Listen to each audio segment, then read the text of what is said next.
4000 ouvrières habitent des dortoirs de béton voisins de l'usine.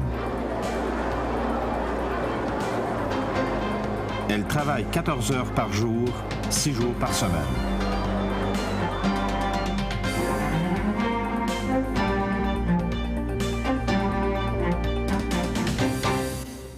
Bonsoir, ici Pierre Maisonneuve.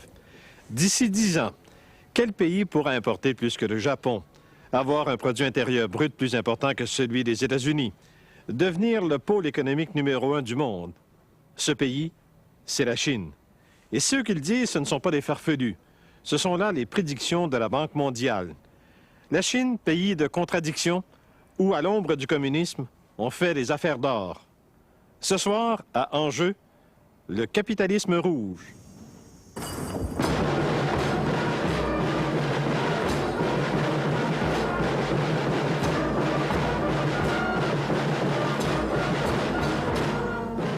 Aujourd'hui, ce sont les petits-enfants de la révolution de Mao qui portent le drapeau rouge de la Longue Marche.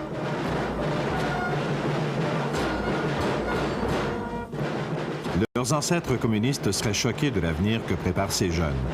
C'est un avenir qui va changer non seulement la Chine, mais le siècle qui s'en vient.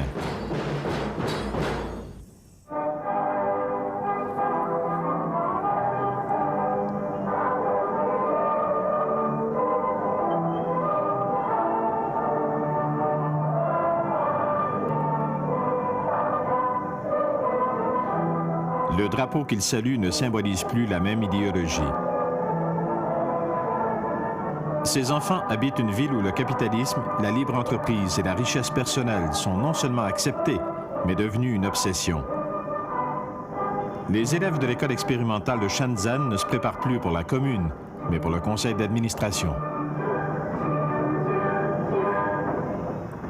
My father is manager. I want to be manager. I want to be our manager. I want to be manager. Ils représenteront la Chine dans l'arène de l'économie globale. Ils habitent l'une des villes les plus remarquables du monde. C'est ici, à Shenzhen, que la Chine fait l'expérience du capitalisme.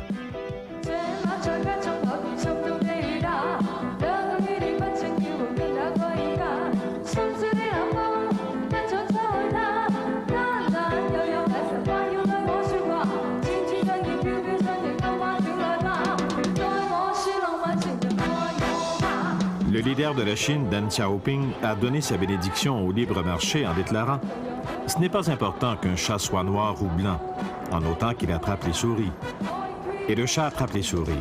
En l'espace de 10 ans, la population de Shenzhen est passée de 20 000 habitants à 3 millions. Les lions des banques et les Mercedes ont supplanté l'étoile rouge. La libre entreprise, ce n'est pas encore tout à fait pour 1 milliard de Chinois, mais ça viendra. Après la pause, les intérêts convergents entre les capitalistes, l'armée et le Parti communiste chinois.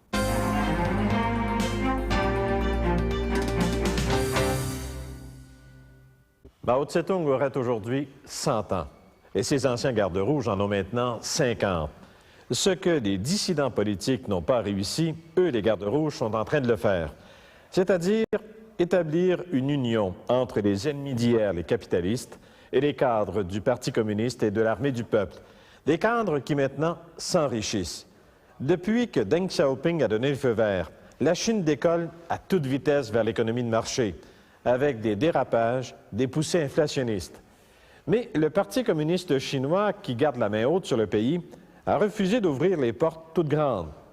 Cependant, comme a pu le constater notre collègue de la CBC, Mark Starovitz, ils sont maintenant des millions de Chinois qui refusent d'attendre plus longtemps. À la première bourse de Chine, des milliers de personnes se bousculent pour acheter des actions. Des ouvriers s'affairent dans des centaines d'usines construites avec des capitaux occidentaux et font concurrence aux travailleurs de l'Occident pour une fraction de leur salaire.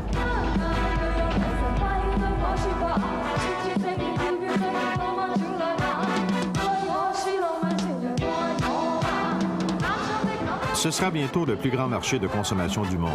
C'est déjà l'économie qui croît le plus rapidement.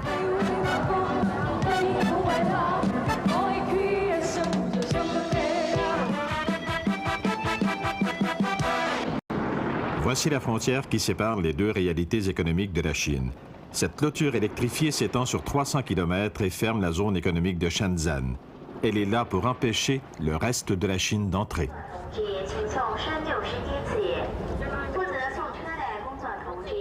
Mais les Chinois se rendent quand même jusqu'à la gare de Guangzhou, à 150 km de là. Ce sont des paysans, des professeurs qui ont économisé pendant des mois, des années, pour pouvoir traverser la Chine et se rendre si loin. Grâce à une relation, un ami ou un fonctionnaire soudoyé, ils pourront embarquer dans ce train vers la zone de la libre entreprise. 5000 personnes par semaine entrent à Shenzhen. Ces gens qui se rendent dans le sud de la Chine chercher du travail représentent l'une des plus importantes migrations au monde. La ville qui les attire est située au nord de Hong Kong. Il y a 13 ans, dans la zone économique spéciale de Shenzhen, la Chine y a autorisé les investissements étrangers.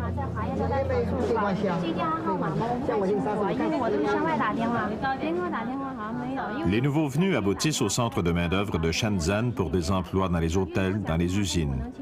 Une serveuse dans un restaurant peut gagner ici 3 fois plus qu'un médecin dans le reste de la Chine. La nouvelle s'est vite répandue. There are many good jobs in Shenzhen. I just came here to look, to see with my own eyes. Il y a des scientifiques qui se cherchent du travail comme guide touristique, des enseignants qui rêvent d'être réceptionnistes.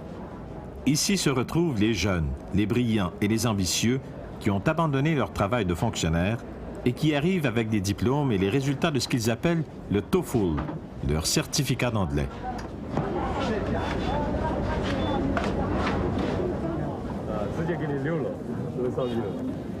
This is the TOEFL score. I took TOEFL in March. My score is 623. Actually, I have been accepted by 6 universities in the United States, but I'm not able to go abroad to further my study. So I resigned and come here to find a job. Lee Da-chun a 26 ans et il n'a pas quitté n'importe quel emploi. Il a une maîtrise en physique et travaillait en informatique à l'Institut de protection contre la radiation. Il lui a fallu 1 an d'épargne pour venir ici. Il ne peut se payer que 10 jours dans une chambre d'hôtel partagée. 10 jours pour trouver un emploi. In my spare time, I used to memorize English words from dictionary, like Oxford Advanced English Dictionary. So up to now, I have memorized over 20,000 English words from it. Il a voyagé 2500 km pour trouver une meilleure vie. Lee Da-chun est le fils aîné d'un chef de village communiste et il devrait normalement hériter de la ferme de la famille à Fujian. Pour ne pas inquiéter ses parents, il leur écrit en disant qu'il est ici pour rendre visite à un vieux copain d'école.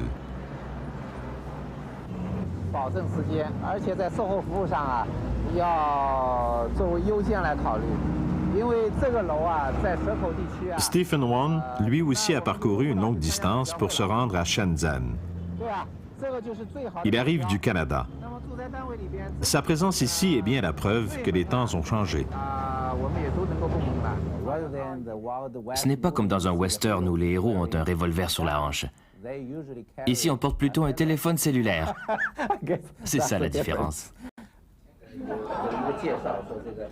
Ce repas dans un restaurant de Shenzhen va coûter 3000 $ à Stephen Won.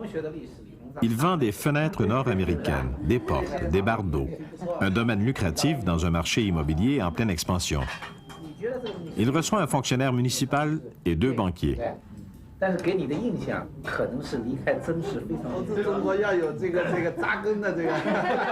Cet homme d'affaires canadien connaît bien le pays.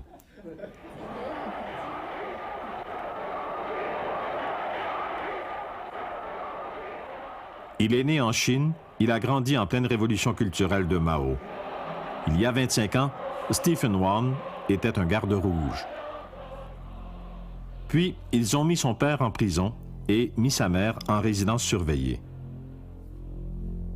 Tombé en disgrâce, on l'a envoyé chauffer des fournaises dans une usine lointaine, mais son ingéniosité lui a valu une promotion.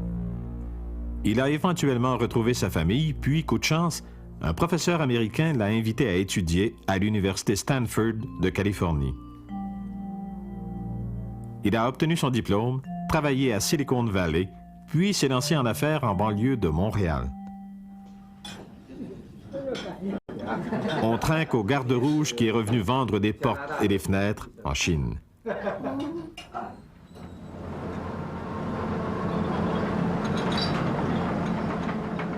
Sur ces chantiers de construction, Stephen Wan exploite un riche filon commercial. Toute une nouvelle classe moyenne chinoise réclame des habitations de style occidental.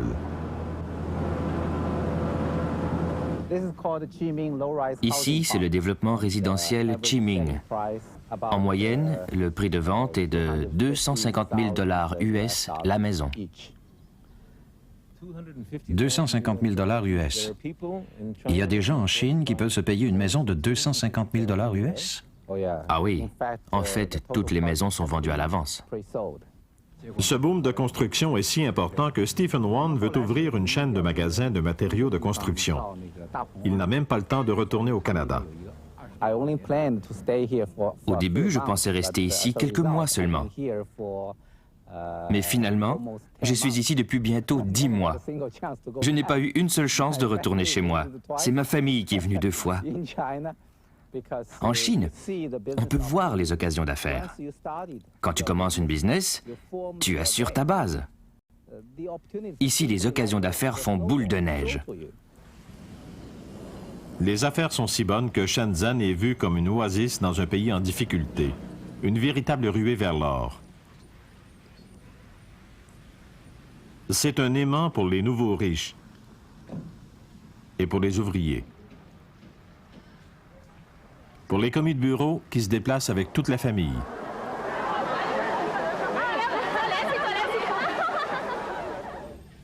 Shenzhen, c'est la dernière escale des désespérés. Et la première étape des hommes d'affaires étrangers qui arrivent ici par milliers pour tirer profit de la plus grande richesse naturelle de la Chine, son inépuisable et laborieuse main-d'œuvre.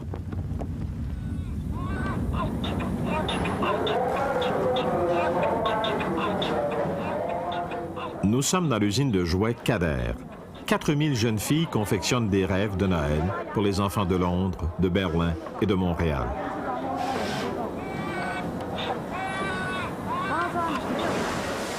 Des trains électriques pour l'Europe et l'Amérique du Nord.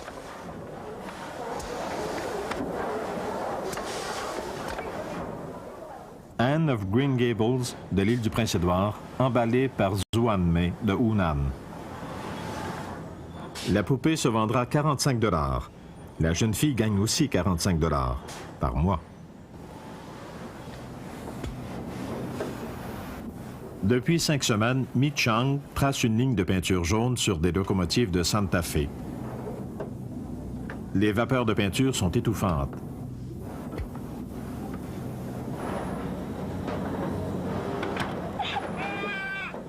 Yi Ke-chun est arrivée du Sichuan il y a 4 ans. Elle avait 15 ans. Elle n'est retournée chez ses parents qu'une seule fois. Cette poupée s'appelle Hush Little Baby. La jeune fille doit s'assurer qu'elle pleure. 2000 poupées par jour sortent de sa ligne de montage. 那你在这里的生活，你能不能谈一谈哈？生活怎么样呢？你觉得？生活一般化，也过得去。习惯了。习惯。那其他的人呢，在这里呢，他们觉得生活怎么样？其他的也是一样。有了钱了，打算啦，要为自己或者做一点什么生意啊，都要收费，要先找一份工作，要拿钱买呀，是这样。你做什么生意呢？我打算了，是这些卖东西啊，这些生意啊。那么做工作也要买的？那也要买。 Non seulement ces ouvrières doivent payer pour avoir un emploi, mais elles ont dû soudoyer un fonctionnaire dans leur région pour que leur nom soit mis sur la liste pour pouvoir venir ici.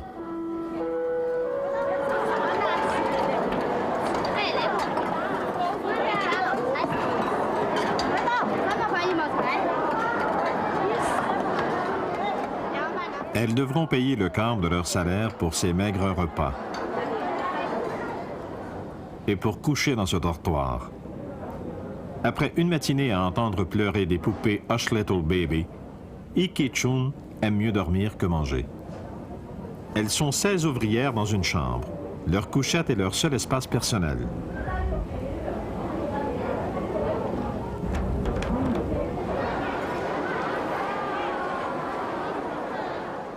« 4000 ouvrières habitent des dortoirs de béton voisins de l'usine. Elles travaillent 14 heures par jour, 6 jours par semaine.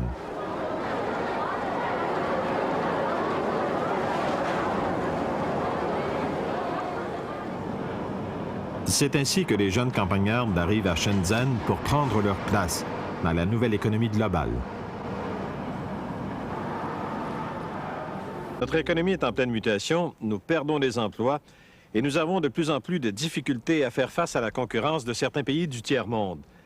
Imaginez à ce moment-là l'arrivée sur le marché libre de 100 à 150 millions de travailleurs chinois, dociles, efficaces, qui ne demandent qu'une chose, travailler, à des salaires beaucoup moindres que les nôtres. Des entreprises canadiennes qui ont toujours représenté chez nous de bons emplois bien payés profitent déjà de cette manne chinoise. L'usine de Norton Telecom, copropriété des Chinois. Voici une autre facette de cette économie globale. Un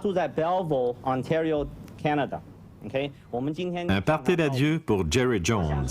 I'm not going to talk of that business anymore.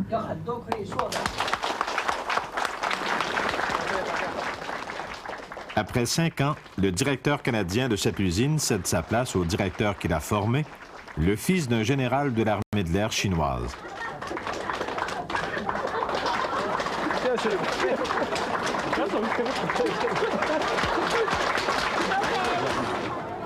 Norton Telecom s'est associé à une entreprise d'État chinoise pour ouvrir cette usine. L'affaire est profitable aux deux partenaires. Norton Telecom bénéficie d'une main-d'œuvre bon marché et du gigantesque marché chinois. La Chine profite d'une technologie avancée. Ici, on ne fabrique pas des poupées. Yes. Okay, I called the bidding office and I found On fabrique des centrales téléphoniques. En peu de temps, cette usine a surclassé les multinationales comme Philips et Siemens. Elle est devenue le numéro 1 dans ce domaine en Chine. Les ouvriers de cette usine ont 2 pauses de 10 minutes. Une le matin, l'autre l'après-midi, et une pause pour dîner. Ils ne viennent pas ici pour discuter de ce qu'ils ont vu à la télé la veille, ou pour boire du café ou fumer une cigarette. Ils ne sont pas meilleurs, mais ils sont aussi bons que n'importe quelle équipe que j'ai eue avant.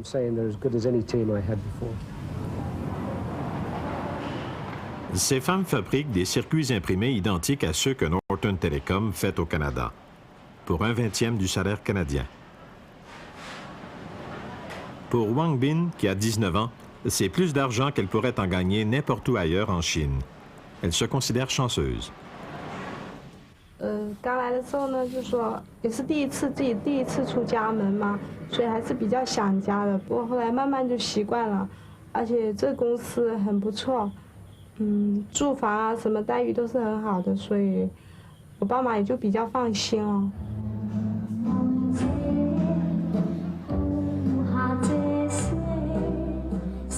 Il y a une danse ce soir dans une usine voisine.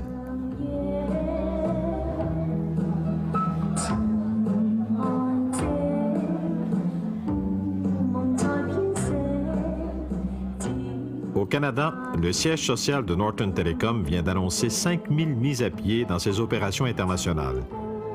Il n'y a pas de mise à pied à Shenzhen.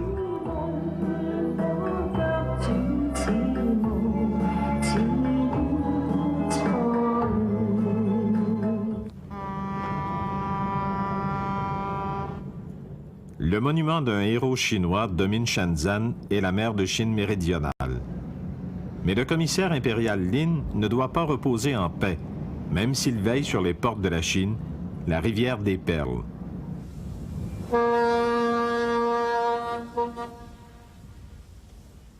Il y a 150 ans, il montait la garde à ce même endroit. Il a vu arriver les navires britanniques chargés de l'opium qui détruisaient son peuple. Le commissaire Lin, immortalisé dans ce film chinois, avait rallié le peuple, s'était emparé de l'opium et l'avait jeté dans les eaux de la rivière des Perles. Puis il avait subi la vengeance de la marine britannique qui protégeait le cartel de l'opium.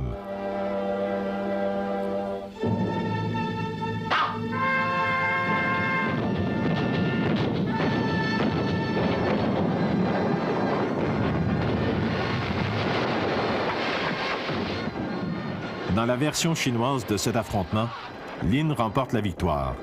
En réalité, les Britanniques ont gagné la guerre de l'opium. La rivière qu'ils gardent est toujours la porte d'entrée de la Chine. Shenzhen se situe à l'embouchure de la rivière. Shenzhen est un satellite dynamique d'une grande ville. 150 km en amont se situe la grande capitale du Sud, Canton.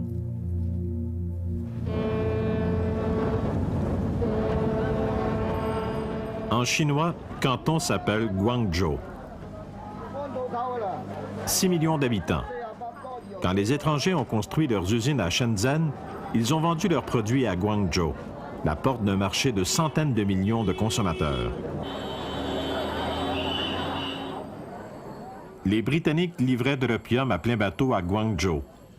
Ils le vendaient de leurs entrepôts dans la rue des 13 usines.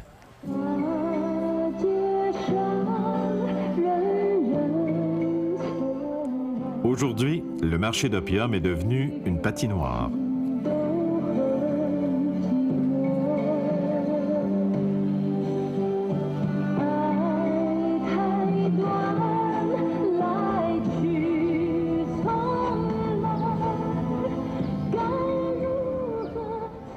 Les vieux murs que les Britanniques ont pris d'assaut dans la guerre de l'opium sont encore une fois pris d'assaut par des compagnies occidentales qui convoitent le plus grand marché du monde. Cet Américain a des délais à respecter. Tom No est un architecte designer de terrain de golf de New Mexico.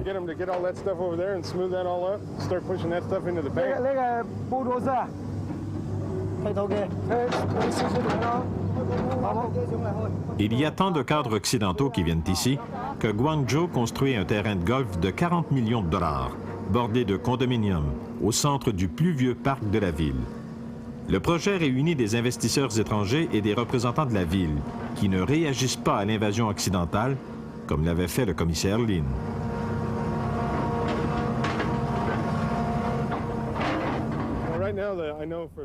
Je sais que le comité des membres est en pourparlers avec Sony, Panasonic, Mitsubishi, Peugeot, Singer, Procter & Gamble, Blowpac de Malaysia et une société immobilière de Singapour.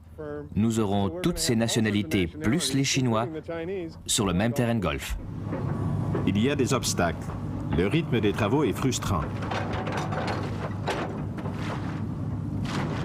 On découvre les vestiges d'un vieux cimetière.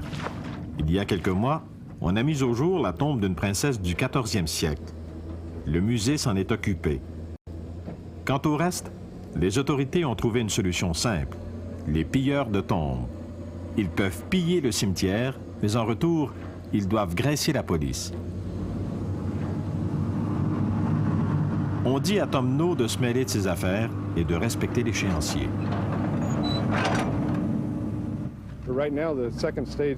Pour devenir membre de ce golf, ça coûtera 320 000 $ Hong Kong, à peu près 30 000 $ US. 30 000 $ US. Combien de membres pensez-vous recruter? Ils pensent vendre 200 cartes de membres dans une première étape, et un total de 1200 en tout. 1200 fois 30 000 $, ça donne combien? Beaucoup d'argent.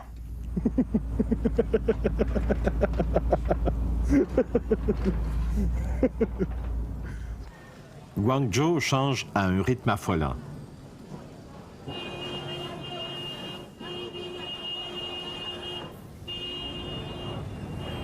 Prenons l'exemple de Lilian Li. C'est la meilleure vendeuse Avon de Chine. Il y a 17 000 vendeuses Avon dans cette province.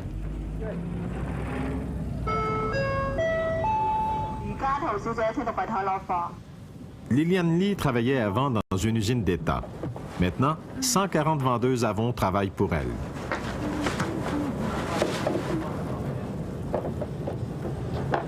我畢業之後咧，就學校將我分配咗去一間食品公司啦。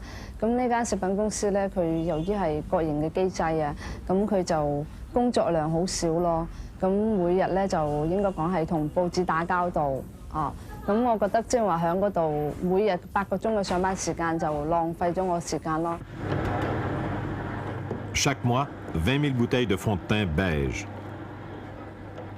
Chaque année, 250 000 pots de crème de nuit. L'usine Avon est un joint venture avec l'usine de cosmétiques de Guangzhou, qui appartient à l'État, et qui profite grassement de ce partnership, comme Avon d'ailleurs, en touchant une clientèle qui peut augmenter chaque année de l'équivalent de la population de l'Australie et en 10 ans de la population des États-Unis.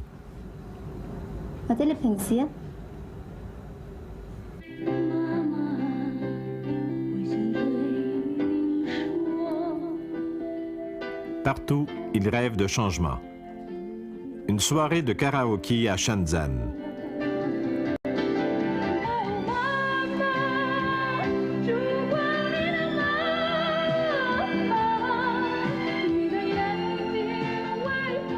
C'est la seule distraction que les nouveaux arrivés à Shenzhen peuvent se payer. Yinping est enseignante. Elle vient de Guizhou et espère que quelqu'un va lui donner du travail dans une boîte de nuit. Et Li Da-chung est là aussi. Il a un plan en tête.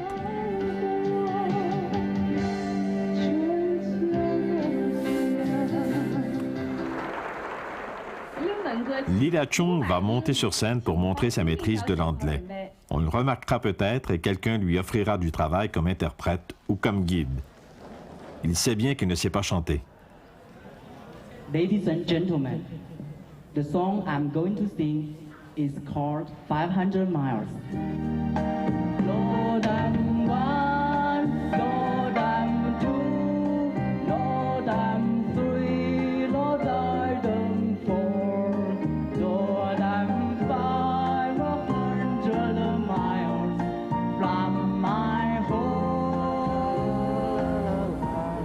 Depuis son arrivée, la chance ne lui a pas souri en 7 jours. Il a postulé un emploi de secrétaire. L'employeur lui a dit que son anglais était bon, mais qu'il engagerait plutôt une femme jeune et jolie.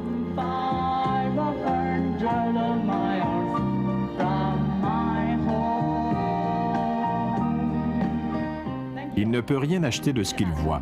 Il lui reste juste assez d'argent pour 2 autres jours à Shenzhen. Demain, il ira dans une usine de caoutchouc qui cherche un commis parlant anglais.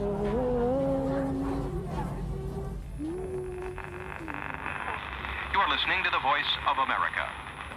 The United Nations top humanitarian official has criticized the UN operation. Li Da-chung écoute Voice of America tous les soirs depuis 3 ans, depuis qu'il a été accepté à des universités qu'il ne peut pas se payer.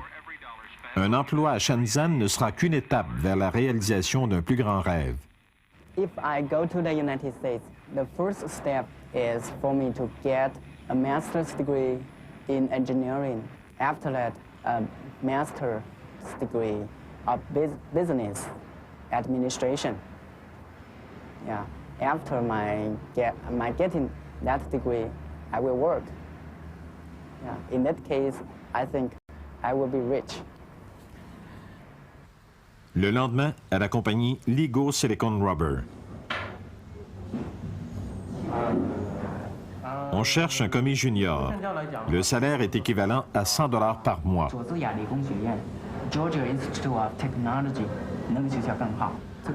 C'est 3 fois plus que Li Da-chung gagnait au service de l'État.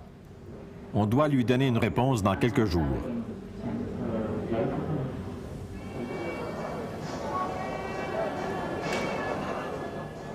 À l'autre bout de la ville, Stephen Wan déjeune à l'hôtel Forum. Une fois encore, il a fait venir sa famille du Canada parce qu'il est trop occupé pour rentrer chez lui. Les affaires sont trop bonnes.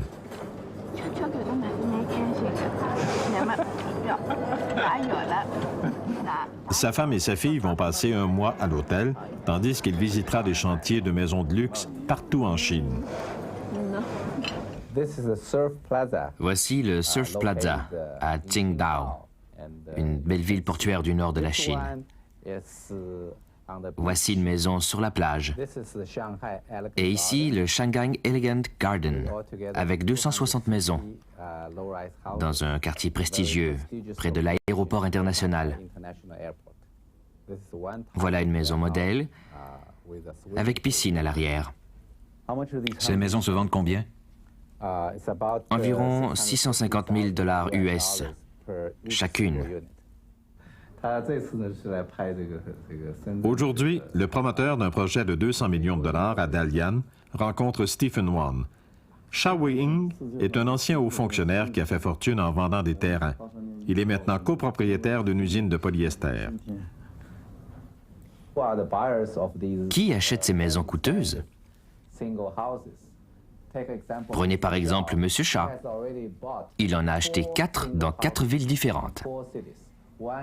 Une à Guangzhou,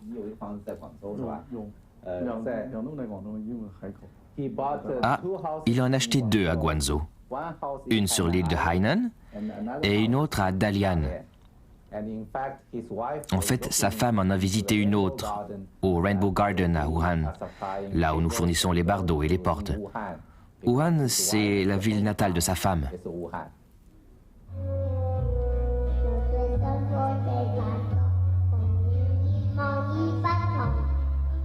Ce n'est pas tous les enfants de 5 ans qui ont leur propre karaoké, mais le fils de Liu Bing en a un. Sa femme et lui ont un appartement de 4 chambres à coucher, 2 autos, une gouvernante, et envoient leur fils au jardin d'enfants le plus cher en ville.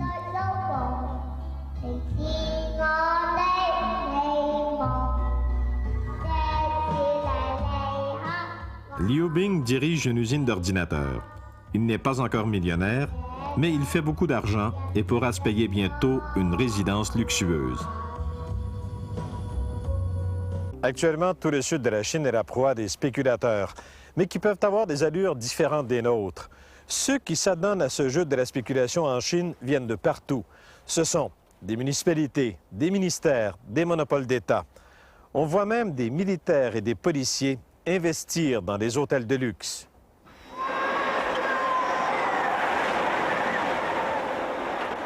La nouvelle bourgeoisie de Shenzhen s'amuse dans des parcs comme cette copie chinoise de Disneyland, avec ses personnages familiers. Il y a aussi le parc folklorique chinois, avec 24 reconstitutions de villages et chaque soir, un défilé qui évoque des coutumes rurales.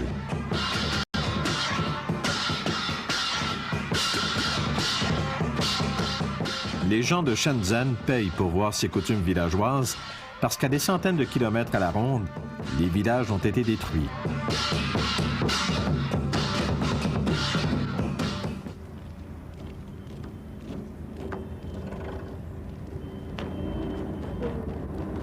Dans le sud de la Chine, toute la campagne est en voie de disparition.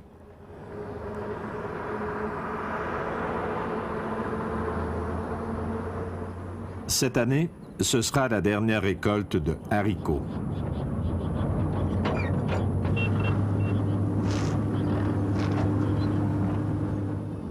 Les orangeraies sont disparues l'année dernière. Et maintenant, ce sont les rizières qui disparaissent. Le village de Shigu s'éteint lentement. Les vieilles ruelles sont encore là, mais les habitants sont partis.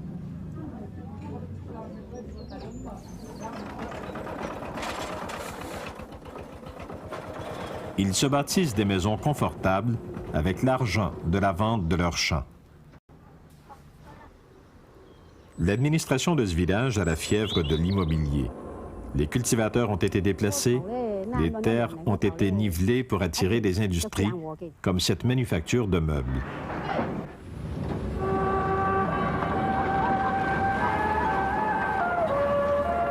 Le sud de la Chine est un vaste chantier de construction. Quand un village lointain disparaît, un autre renaît à l'ombre des gratte-ciels urbains.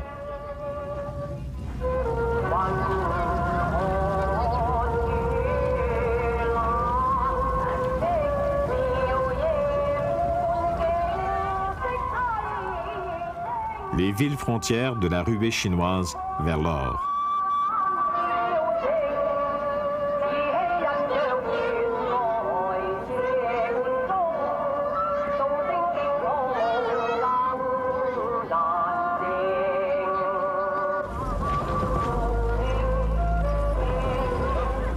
Pendant que ces gens gagnent à peine leur vie, d'autres font des fortunes.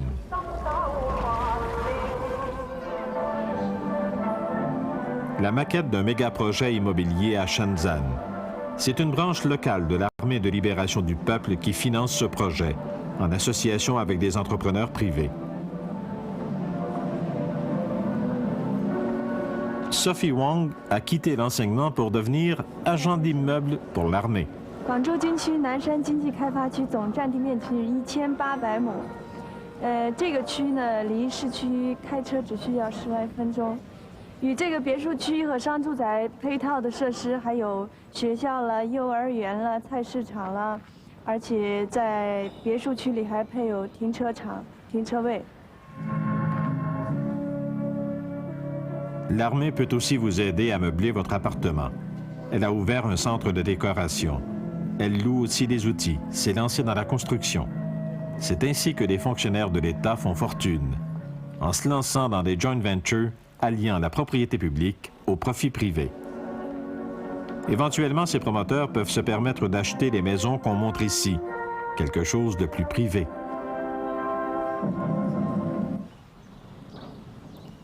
L'accession à un poste public est profitable à Shenzhen. Voici la maison d'un officier de la police militaire dans une banlieue chic. Des inspecteurs des douanes et des fonctionnaires habitent ici. Le mariage de la fonction publique et des profits privés porte les fruits.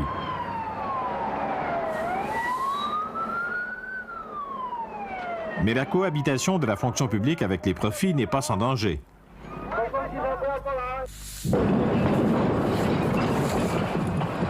15 personnes sont mortes et 140 autres ont été blessées quand cet entrepôt de produits chimiques a fait explosion, parce que les inspecteurs avaient toléré des violations au code de sécurité.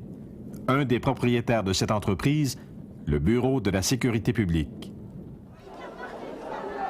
Dans leur précipitation à s'enrichir, des personnes ont été piétinées à la bourse de Shenzhen. En 1992, des centaines de milliers de personnes ont fait la queue pour acheter les premières actions inscrites à la bourse en Chine et se sont révoltées quand elles ont appris que les fonctionnaires s'étaient appropriés la majorité de ces actions.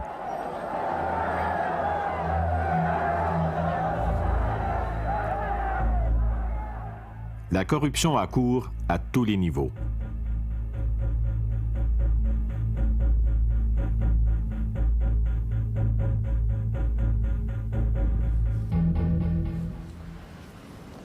Sur les murs du palais de justice de Shenzhen sont affichées des mises en garde contre le crime.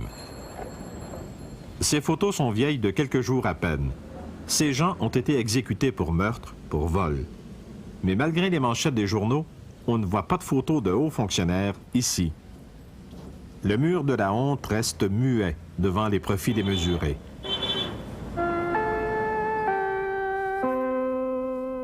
Le monde des affaires tient un langage différent. Chaque soir, à la télévision de Shenzhen, des messages commerciaux vantent la voie de l'entrepreneurship, de la consommation. Maman, c'est 新旗牌的吗？当然是新旗牌的。 Ces messages font état de la nouvelle éthique sociale. Dans la Chine d'aujourd'hui, il est permis de s'occuper de soi-même. De construire la nouvelle Chine en fondant de nouvelles compagnies. On pourrait parler de réussite. Après 10 ans de l'expérience de Shenzhen, la Chine se vante de l'existence de 58 000 compagnies en joint venture. Mais leurs profits alimentent la spéculation immobilière et les banques prêtent sans retenue. La Chine méridionale nage dans l'argent. à tel point que Beijing reconnaît qu'elle n'a aucune idée où est passé le tiers de ses réserves de devises étrangères. Disparu tout simplement. Disparu parce que les entrepreneurs chinois se sont lancés dans une orgie d'achats à l'étranger. Hong Kong.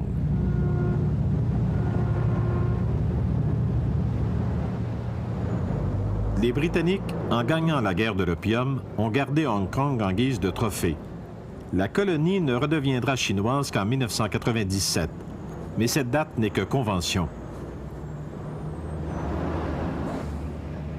Des compagnies chinoises ont déjà investi de 10 à 20 milliards de dollars pour acheter Hong Kong, un tiers de toutes les transactions immobilières de la colonie. La présence de Beijing n'est pas discrète. Le gratte-ciel de la Banque de Chine domine Hong Kong.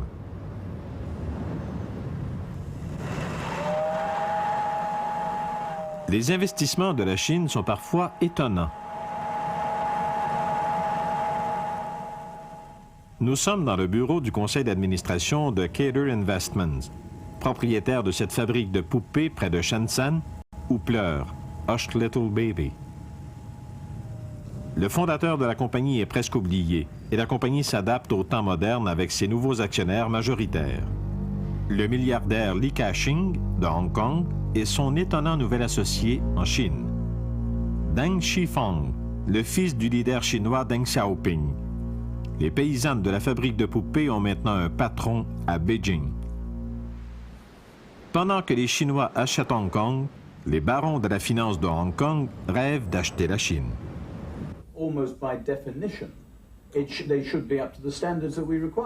Les gens d'affaires de Hong Kong ne s'inquiètent pas de 1997. Ils sont prêts pour la Chine.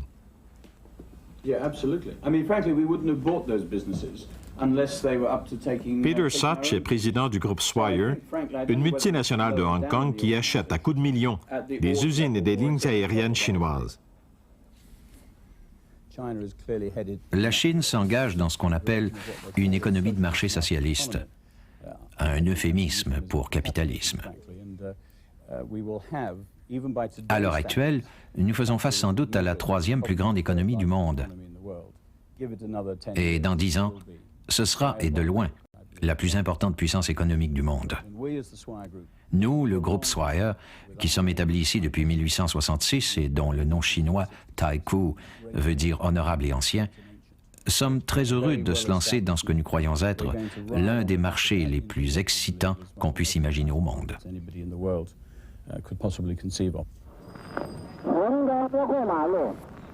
En 10 ans, la puissance communiste la plus puritaine au monde, alliée avec le capitalisme occidental qu'elle dénonçait, est devenue la puissance économique qui dominera le 21e siècle.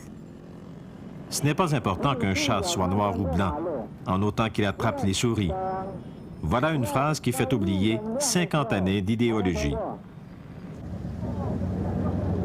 À la gare d'autobus de Shenzhen, Li Da-chun fera 27 heures de route pour regagner son village et annoncer à ses parents qu'il s'est trouvé un emploi de commis dans une usine de caoutchouc.